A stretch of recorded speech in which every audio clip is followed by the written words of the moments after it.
Sister Wives Kody Brown leaves Robyn and kids behind to party. Sister Wives star, Kody Brown is leaving his wife Robyn and his kids behind to go party. Fans are unfortunately not shocked by what he is doing. Regardless, he wants to have a good time and is going to do whatever to have that good time. Keep reading to find out more about this. Robyn is the only one by his side. Robyn Brown is the only one who is stuck by Kody Brown's side. He was married to Robyn, Cristin, Janelle, and Mary. However, Robyn is the only one left. This is ironic due to the fact that viewers do not like Robyn or Kody. Viewers like the wives who have left them. Cristin is even already married to a new guy, David Woolley. There has been a lot of drama and a lot to unfold during this season of Sister Wives.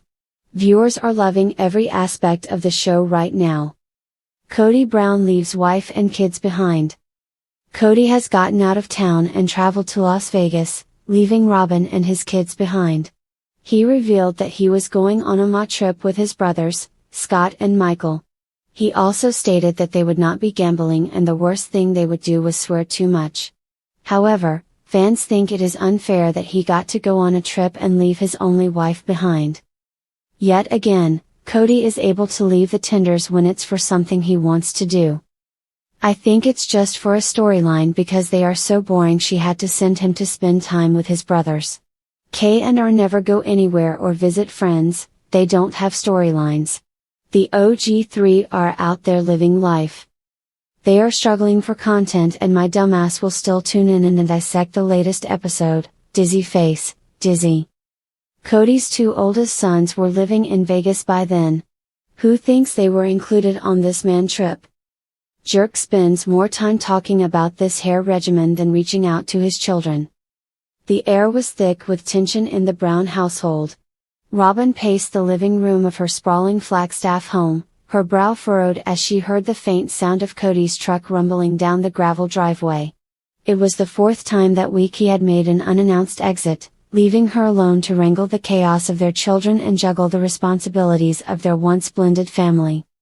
But this time felt different. As Kody sped off into the cool Arizona night, Robyn stared after him, her arms crossed tightly over her chest. She knew where he was going, or at least she thought she did. In recent weeks, whispers had reached her, rumors that Kody had been spotted at downtown bars, mingling with people far removed from their insular world. It wasn't like Kody to seek comfort in strangers, especially strangers who weren't part of his carefully curated universe of faith, family, and control. Yet, as the clock ticked past midnight and the children were finally tucked into bed, Robyn's worry began to morph into something sharper. Kody, meanwhile, was hurtling toward what he called his freedom zone. A dive bar just outside of town, frequented by tourists and locals alike, had become his go-to escape. Tonight, though, Kody had other plans. He wasn't content with blending into the crowd. He wanted to be noticed. He parked his truck haphazardly in the lot, his signature man bun slightly askew as he adjusted the cuffs of his denim jacket. The glow of neon lights reflected in his aviator sunglasses, and as he walked through the door, heads turned. "Isn't that the guy from that show?" someone whispered, but Kody ignored it. He approached the bar with a swagger that felt almost foreign even to him, ordering a whiskey before scanning the room.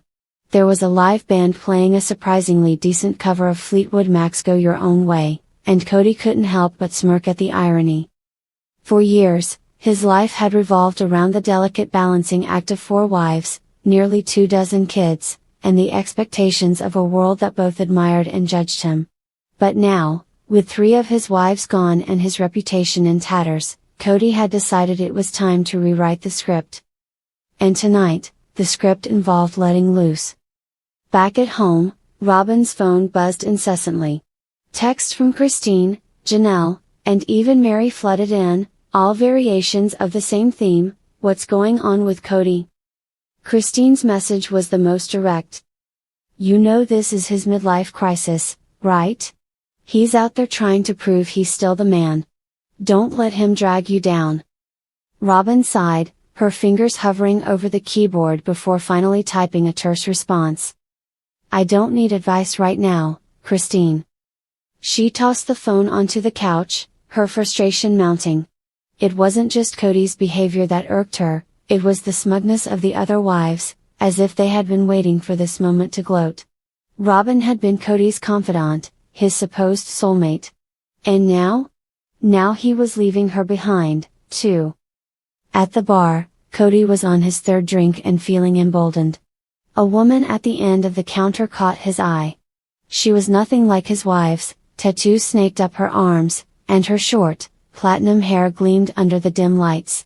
She looked like someone who wouldn't ask him about grocery budgets or childcare schedules. "Buy you a drink?" he asked, sliding onto the stool next to her. The woman raised an eyebrow, clearly amused. "Aren't you that guy with all the wives?" Cody laughed, a little too loudly. "Not anymore," he said, though the statement wasn't entirely true.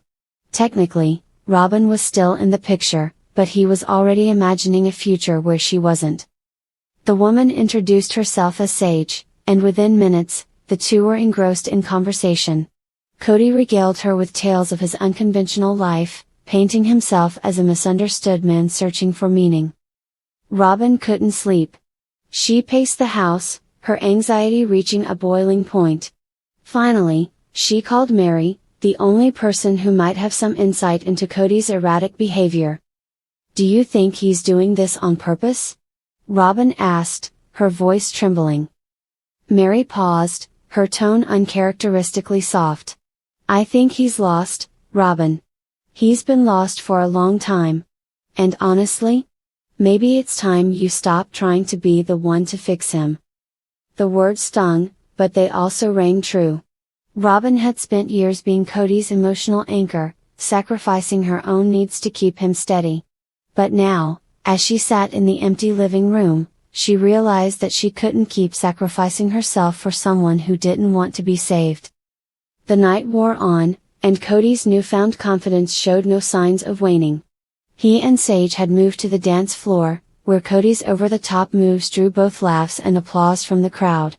For the first time in years, he felt free from expectations, from responsibility, from the weight of being Cody Brown. But as the music slowed and the adrenaline faded, a pang of doubt crept in. He glanced around the room, suddenly aware of how far he had strayed from the life he had built.